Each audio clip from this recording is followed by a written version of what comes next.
Hola, buenos días. Bien, hoy vamos a hacer la Celestina. Este será el primer vídeo dedicado a la Celestina y supongo que también lo haré en unos 3 vídeos. Como siempre veis, hay muchísimo trabajo en el temario.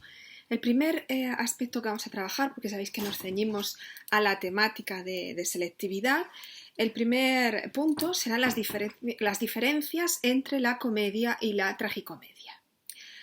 Aquí no tenemos que entender que nos preguntan solamente una diferencia de género, sino que nos están preguntando la diferencia entre dos ediciones que aparecieron de la obra. Una en la que Rojas la tituló Comedia de Calisto y Melibea, y otra posterior que tituló Tragicomedia de Calisto y Melibea. Es decir, que estamos hablando de dos ediciones, la diferencia entre las dos ediciones. De todas formas, también vamos a empezar introduciendo un poquito el género, primero hablando de a qué se llama género comedia, qué se llama género tragedia y en general el concepto de género. Bien, por ejemplo, la Celestina, aquí os he traído esta edición. Yo tengo otra edición crítica de Francisco Rico, más especializada, con notas, pero esta es con la que trabajáis vosotros muchas veces o también con esta. En cualquier caso, ninguna es de la adaptación al castellano moderno. Tenemos que leer la obra en el castellano antiguo, en el castellano con el que escribió Fernando de Rojas, y en todo caso ir mirando abajo las notas, pero nunca puede ser una adaptación. Bien, entonces, veamos, por ejemplo, esto que os decía del concepto de género. ¿A qué género pertenece la Celestina? Bien, es una obra de difícil clasificación. ¿Por qué? Porque aparentemente podemos tener una novela, la vemos así escrita en prosa, pero resulta que también presenta muchas características del teatro. ¿Por qué? Porque hay personajes, ¿no? El Parlamento de Pármeno, de Sempronio, de Calisto, es decir, la presentación del personaje y el diálogo. Bueno, y además con apartes, etc. Bien, ¿qué significa esto? Pues que es un género híbrido, ¿no? Aquí tenemos características de la novela, características del teatro. ¿Qué podemos decir? Aparte, una cosa fundamental, el carácter fuertemente realista que tiene esta obra. ¿Qué tendría de teatro? Largos monólogos, vemos el monólogo, ¿no? Que lo consideramos como algo teatral. Diálogo, exclusividad del diálogo, no hay una introducción, no hay una narración donde se nos va a presentar los personajes, sino ellos ya directamente están hablando. Esto es teatro. División en actos. Rapidez, porque en el inicio del primer encuentro con los amantes y después el desenlace rápido, ¿no? Todo es acción. No hay narración. La descripción la presentan los propios personajes, es decir, Pármeno presenta a Celestina, van hablando entre ellos de otros personajes, por tanto no hay un narrador que describa. Ahora bien, como novela también, por ejemplo, tenemos el argumento, es decir, en cada acto se nos presenta el resumen de un argumento. Bien, entonces podía ser novela dialogada, teatro para ser leído. En cualquier caso, bueno, al final nos decantamos por... ¿veis? Claro, aquí yo voy teniendo Melibea, Celestina, es decir, que están los personajes hablando directamente. Puede ser novela dialogada, teatro para ser leído. Haremos que tenemos esta dialéctica. Bien, después, ¿en qué género se arraiga? Pues la Celestina proviene de la comedia romana, pero la comedia romana en su evolución desemboca en la comedia humanística. Vamos a ver esta evolución. Por ejemplo, la comedia romana es sin duda su origen. Tenemos aquí autores como Plauto y Terencio. Los nombres, si nos fijamos en ellos, Calisto, Melibea, Sempronio, Centurio, son nombres que se relacionan con este mundo de la comedia romana. Por otro lado, el enredo amoroso. Una pareja de jóvenes enamorados que tienen distintos impedimentos, ¿no? para verse. La presencia de esclavos que ya había ahí, que facilitaban las relaciones amorosas de sus señores mediante tretas, engaños, y había una prostituta también, ¿no? Y el espacio urbano, en ese caso podía ser Atenas. Bien, esto evoluciona en la comedia latina medieval. Aquí tenemos una que es la más conocida, que es una obra anónima, el Pamphilus de Amore, estamos hablando que es del siglo XIII, obra que pudo conocer Rojas. La acción ahora es en un entorno de un mundo medieval y desde una perspectiva del amor cortés. También aparece la figura ya de la tercera, o sea, la mediadora, que sería luego la Celestina. Y están escritas en forma dialogada. Bien, y por último, la comedia humanística, que es el último eslabón de este género. Es decir, sería su evolución hacia el Renacimiento. Se presenta también el enredo amoroso, el personaje de la tercera o la mediadora, el fuerte carácter realista, y esto que decimos de que se escribe para ser leída ante un auditorio muy reducido y tiende a escribirse en prosa. Bien, por tanto, aquí estaría, ¿veis?, la corriente de la Celestina. La Celestina bebe, dijéramos, de esta comedia humanística y desemboca claramente hacia unos personajes más realistas y del mundo clásico a la ciudad contemporánea, ¿vale? Porque estamos en un mundo ahora urbano. Bien, una vez dicho esto, también podríamos decir que recordad que, por ejemplo, en la comedia aparecen los personajes de clase social baja, ¿no? Los criados, la Celestina, etc. En cambio, en la tragedia eran los personajes elevados, nobles, príncipes, etc. Aquí, como veis, tenemos dos mundos paralelos que se van a fundir y mezclar, y también tenemos aquí, por lo tanto, esta ruptura, ¿no?, de género. Es tragicomedia, están estos dos elementos. Bien, vamos a hablar de estas dos ediciones. La Celestina se presenta en realidad en 3 ediciones, pero nos vamos a ceñir a 2. La primera es de 1500. Recordamos esta fecha, 1500. Es anónima, siempre se mantiene anónima. Aparece en Toledo. El título, muy importante recordar siempre, subrayarlo, Comedia de Calisto y Melibea. Es decir, que aparece primero con este título, Comedia. Y tiene 16 actos. Diferencia muy importante, con unos preliminares que se van a mantener también, aunque ampliar en la siguiente edición. La siguiente edición aparece en 1507. Esta aparece en Zaragoza con 21 actos, es decir, que es más larga, se le han sumado unos actos. También tiene unos preliminares y cambia el título, es Tragicomedia de Calisto y Melibea. ¿Bien? Os hemos pasado del título de comedia a tragicomedia. Os vamos a explicar por qué. En posteriores ediciones el título va a cambiar, va a ser La Celestina, porque en realidad el personaje, si nos fijamos, el personaje de la Celestina es el que acaba copando todo y siendo realmente la protagonista. Vamos a ver las diferencias cuando hablemos ahora ya, recordar bien, entre comedia y tragicomedia, que estamos hablando de las diferencias de estas dos ediciones. Bien, hemos hablado de la variación del título, varía el título, pero es que también varía el argumento, muy importante que varía también el argumento. Fundamentalmente, en la comedia, Calisto muere después del primer encuentro amoroso con Melibea, es decir, los amantes consiguen estar juntos, pero ya solo en un encuentro, en el primer encuentro, Calisto muere. En cambio, en la tragicomedia esto no ocurre así. En la tragicomedia esos amores se desarrollan en más días, en más noches, y la muerte es posterior. Estos actos que se introducen nuevos, donde los amantes van a estar más juntos y vamos a ver más el desarrollo de sus amores, es lo que se ha llamado el Tratado de Centurio. Por lo tanto, en la tragicomedia se va a añadir como estos actos, que alargan los amores de ellos. Entiendo que vamos a hablar del argumento y del final de la obra, como siempre. Por lo tanto, antes de ver este vídeo tenéis que haber leído la obra, como todos.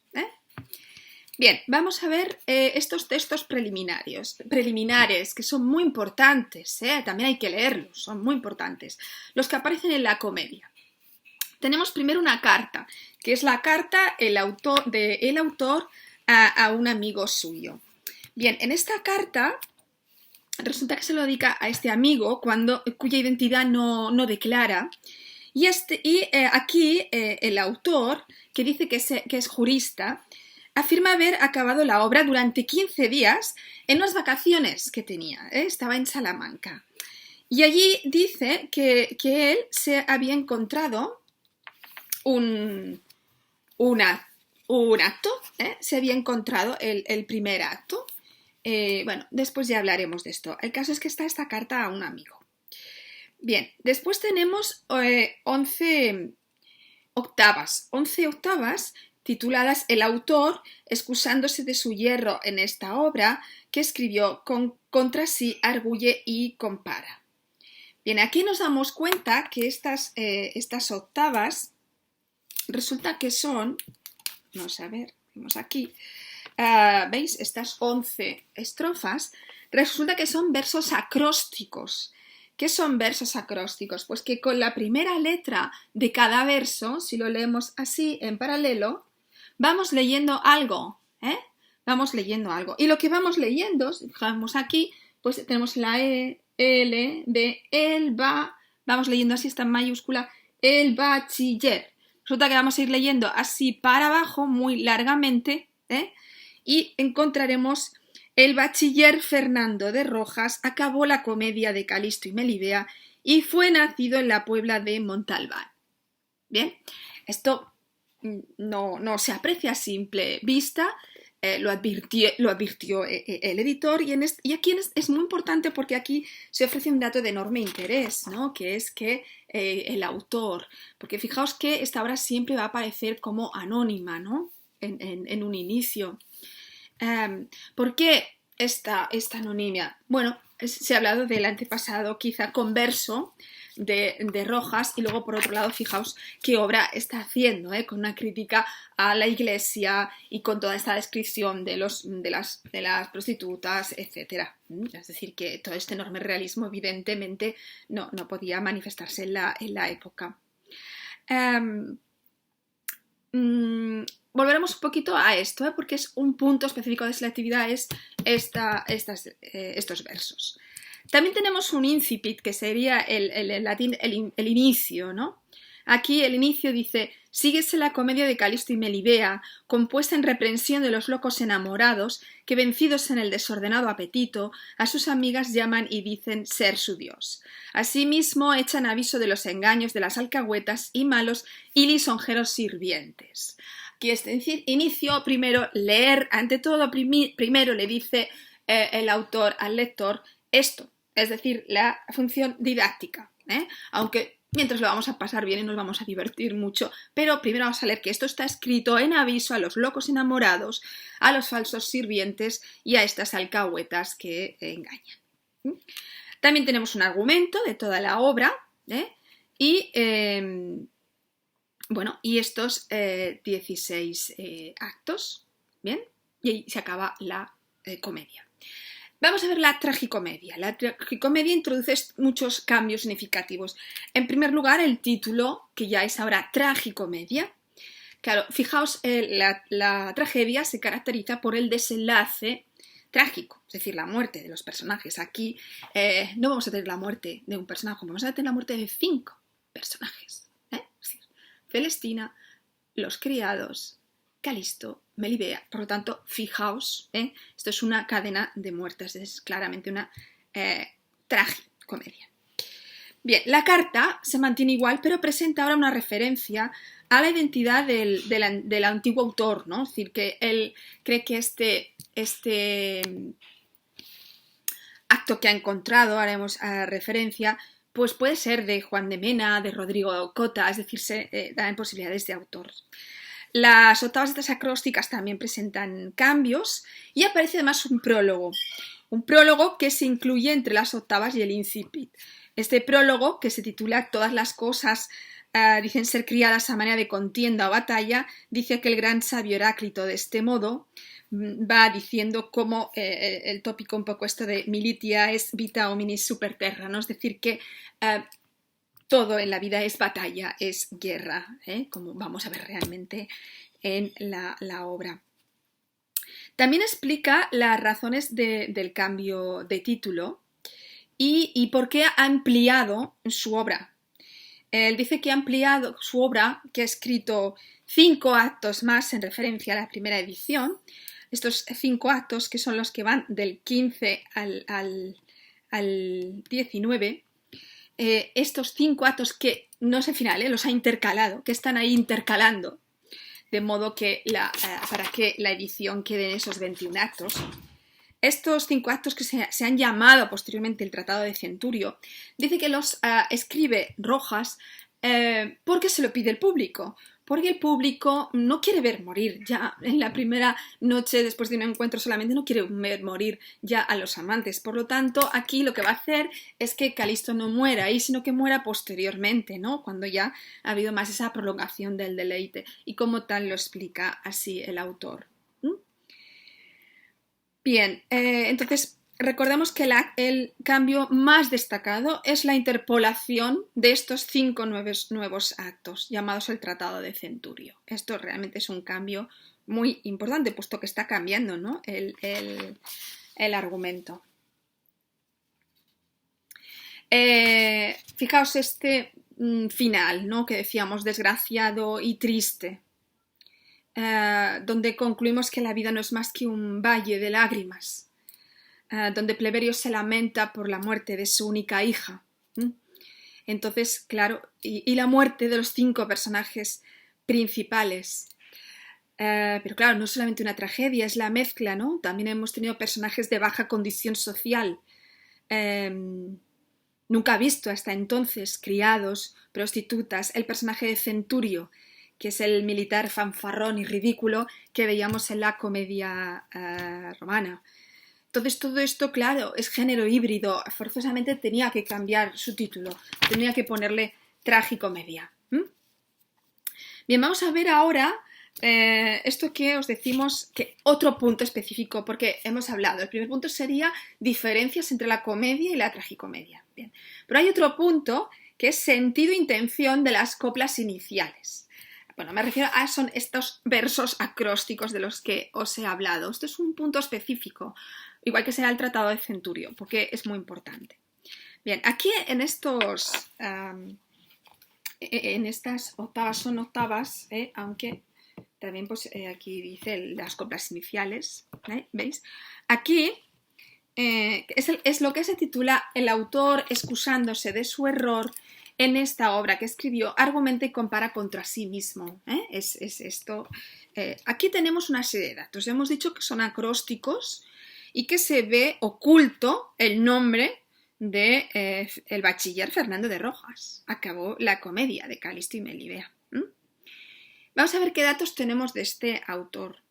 Bueno, nació en la Puebla de Montalbán, como el mismo nos indica, Toledo, 1475. Fue bachiller. Bachiller significa un grado universitario inferior, por debajo de licenciado o doctor.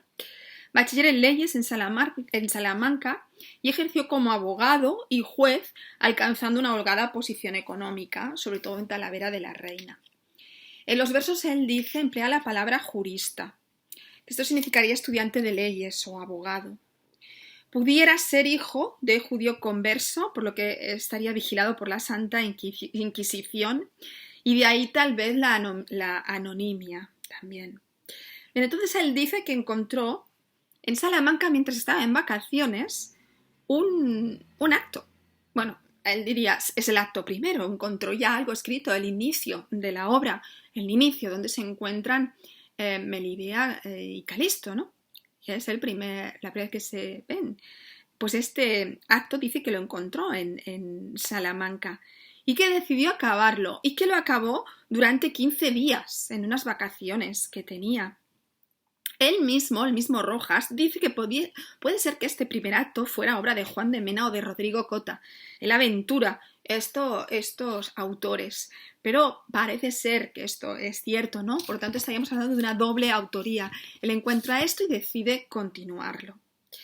Era hombre de cultura, esto lo vemos clarísimamente en todas las citas mitológicas y de erudición que hay en la obra, y desde luego aficionado a leer, aunque él es como si comentara que no es su trabajo, no era escritor profesional, sino que sería jurista.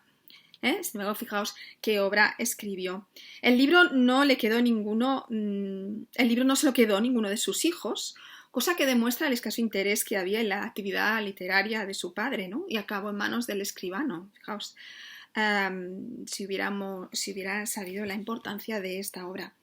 Y Rojas murió en 1543 en Talavera de la Reina, en Toledo. En estas coplas iniciales, él se excusa y argumenta, ¿no? Bueno, de los errores, una especie de captatio benevolentiae, ¿no? En ella se dirige al lector para que busque bien el fin de lo que escribe, insiste mucho en esta finalidad didáctica, ¿no? Y que el argumento ya ayude a los amantes a salir de su cautividad. Es decir, que es un aviso a los amantes. Utiliza el tópico de la literatura didáctica, que sería prodesse delectare, es decir, vamos a disfrutar pero también con enseñanza. Y como la comparación entre que la enseñanza provechosa, que puede ser una píldora amarga, conviene administrarla al enfermo bien envuelta de algo agradable. Es lo mismo que va a utilizar después también don Juan Manuel con el conde Lucanor. Entonces, es decir, vamos a ver un dulce cuento, un cuento divertido, pero con una lección. Y a continuación realiza un exordio, es decir, donde él pide disculpas por sus errores. Sabes que a veces es también un poquito lo de la falsa modestia. Y prosigue dando las razones por las que decidió acabar la obra. Se encontró en Salamanca, decidió acabarla por estar de vacaciones y para prevenir, muy importante, a los amantes de alcahuetas y falsos sirvientes. Y aquí es cuando comenta que la obra podía ser de Cota o de Mena. Amonesta a los que aman que sirvan a Dios y dejen los vicios de amor. Se dirige a las damas, mancebos, casados, para que contemplen el fin de los amantes y huyan del amor. Dice: a todo correr debéis de huir, no os lance Cupido sus tiros dorados. Os voy a enseñar un poquito cuando va diciendo, que va él diciendo aquí. Fijaos, dice, este sería el enseñar deleitando, el prodesse et delectare. Como el enfermo que píldora amarga, o la teme o no la puede tragar, métela dentro de dulce manjar, engañas el gusto, la salud se alarga, de esta manera mi pluma se detiene, intercalando dichos alegres sonrientes, atrae los oídos de apenadas gentes, de grado escarmientan y arrojan sus preocupaciones. ¿Veis? Está diciendo el tópico de que va a ser algo dulce, ¿no? Para que nos entre bien la enseñanza. A continuación dice: yo vi en Salamanca la hora presente. Movíme a caballería por estas razones. Es la primera que estoy en vacaciones. La otra la inventó una persona prudente. Y es la final ver ya la más gente vuelta y mezclada en vicios de amor. Estos amantes les pondrán temor a confiar de alcahueta ni falso sirviente. Después, más adelante, van diciendo también: si findieran esta su propia escritura, Cota o Mena con su gran saber. ¿Veis? Y al final acaba diciendo esto: a todo correr debéis huir, no os lance Cupido sus tiros dorados. Por lo tanto, estos versos acrósticos de los que estamos hablando son muy importantes por toda esta información que da. Y en la carta esta de la que os he hablado, del autor a un amigo suyo, es cuando también va diciendo de nuevo lo mismo, ¿no? Doy consejos contra aduladores y malos sirvientes y falsas mujeres hechiceras. Vi que no tenían firma de su autor, habla de este acto que encontró, el cual, según algunos dicen, fue Juan de Mena y según otros Rodrigo Cota. Y pues él, con temor de enemigos y críticas dañosas, más dadas a reprender que a saber inventar, quiso disimular y esconder su nombre, no me culpéis si en el fin bajo que le pongo no expresar el mío. Mayormente porque, siendo jurista yo, aunque obra discreta, es impropia de mi especialidad, y quien lo supiese diría que no lo hice como distracción de mi principal dedicación, de la que yo más me enorgullezco, como así es la verdad. ¿Veis? Asimismo pensarían que no en 15 días de unas vacaciones, mientras estaban mis compañeros en las tierras, en acabarlo me entretuve. Está como diciendo: no me acusen porque yo soy jurista, no vayan a decir que yo me distraje haciendo esta obra. Para disculpa de todo esto, no solo a vos, es el amigo al que se dirige, pero a cuantos lo lean ofrezco los siguientes versos. Decidí que todo lo del antiguo autor fuese sin división en un acto o escena incluido hasta el segundo acto, donde dice: hermanos míos, etcétera, vale. Este vale, que siempre os hace tanta gracia, que es una antigua fórmula de despedida de latín, también la concluye así Cervantes su Quijote, ¿no? Vale. Bien, pues Veis aquí todos los datos que tenemos tanto en la carta al amigo como en estos versos acrósticos. Esta sería la pregunta que tendríamos de selectividad, de sentido e intención de las coplas iniciales. También podemos concluir un poquito hablando entonces, quién escribe la Celestina. Se han lanzado teorías sobre, 1, la autoría única, todo es de Rojas; 2, esta doble autoría, primer acto y que lo continúa Rojas; y 3, incluso 3 autores se han dicho. Primer acto 1, Rojas, que sería hasta la primera edición, y en cambio esta ampliación del Tratado de Centurio, otro autor. Finalmente, lo más, después de todos los críticos que van estudiando, lo que más tiende a pensar es la doble autoría, es decir, Rojas encuentra este acto primero, bueno, no es un acto primero, le encuentra esto, decide que todo eso va a ser el acto primero y ya va a continuar. Y es más, cuando añade estos 5 actos y lo convierte en 21 que estamos hablando, dice que lo hace porque el público se lo ha pedido. El público ha pedido que vuelva a coger mi pluma y vuelva a seguir, sobre todo para dejar más espacio, más deleite para estos amantes que ya por fin están juntos, ¿no? De Calisto y Melibea. Entonces no quiere que sea tan dramático de matarlo ya en el primer encuentro, sino darle más espacio para sus amores. Y este sería el Tratado de Centurio. Tratado de Centurio, que también es muy importante ir analizando bien. Si luego a veces pasa que decís, es que he escrito un poquito, no sabía qué decir, y hay mucha cosa, vamos a dedicar otro vídeo. O sea que el vídeo 2, si encontráis ya que hablo del Tratado de Centurio, sería ya la continuación de este. ¿De acuerdo? Así que seguimos con la Celestina.